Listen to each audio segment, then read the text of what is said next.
Hey everyone, so it's our first time back in the woods since I shot my doe a couple nights ago. This afternoon we're going to be hunting on a stand that we have never hunted on before. We put it up several years ago. We've just never hunted it. And, we've been seeing a lot of does, but we haven't been able to find where the bucks are using. So this afternoon I'm just going to sit in the stand. It's got a lot of grown-up stuff around it, so I might not be able to see a whole lot, but I'm basically just watching this field. This time last year, I sat in an observation stand and I was able to locate the 9-pointer that I ended up killing last year, and he was using this area that we're going to be watching tonight. So fingers crossed we have a repeat of that scenario this afternoon. I've got my bow just in case one comes by, but we're not really expecting it. We're just kind of coming out here to see what's moving on this side of the property and hopefully have some good luck. So where we're sitting right now is kind of a transition area. We're sitting right on an overgrown field, and right across the creek is a cutover, and then there's a hardwood ridge that borders both of these areas. So what we're hoping to do is catch these deer moving from these bedding areas and going either into the fields or into the hardwoods. Fingers crossed we'll have some good luck this afternoon and locate some deer.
As you saw, we were able to finally lay our eyes on some bucks this afternoon. It was just good to finally lay eyes on some racked bucks. So what we're going to do today is we're going to head on over there early and put out some 4S wildlife draw and put out a camera as well, see if there's any other bucks using that area that we haven't laid our eyes on yet. Hey everybody, so we just got set up back in the stand. 1 year ago today is when I killed that 9-pointer over here. So we'll see how the afternoon goes, and hopefully we'll have some good luck.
just had an awesome encounter with a nice 10-pointer.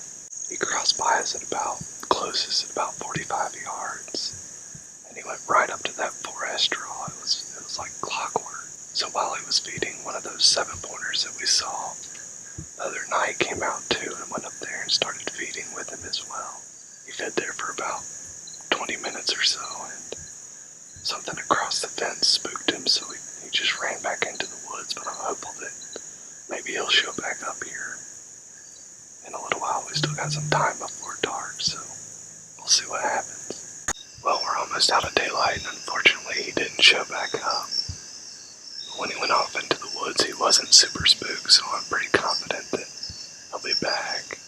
Tomorrow night we've got the Georgia-Tennessee game, so go Dogs.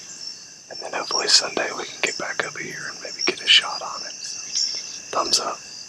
It was a good afternoon. Well, it's September 30th, and Carolyn and I got to the stand where I've been seeing all the bucks this afternoon, and of course the wind was blowing wrong.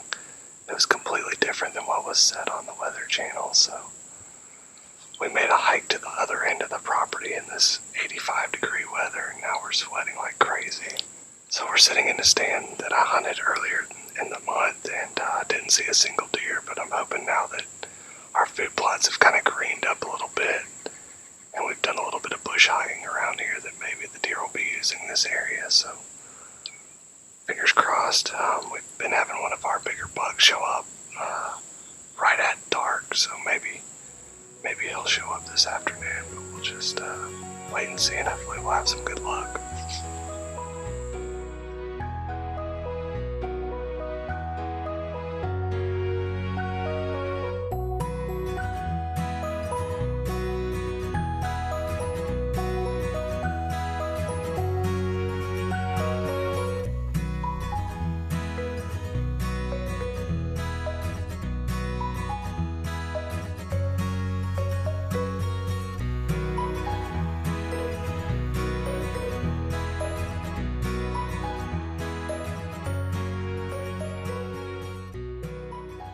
We've been getting pictures of a buck that I call Specs, that has been using the feeder right before dark, and I just wanted to kind of get an idea of where he was coming from. We were able to do that tonight. He came out right at dark into the field, started grazing underneath a pin oak tree, and right at dark he started heading over to the feeder. So it's good that we know where he's coming from. I've laid eyes on 2 of the biggest bucks we have on the property, and so now we can start piecing together everything and hopefully connect with one of these in the future. So fingers crossed we'll be able to bring you some good footage here in the next couple days or weeks.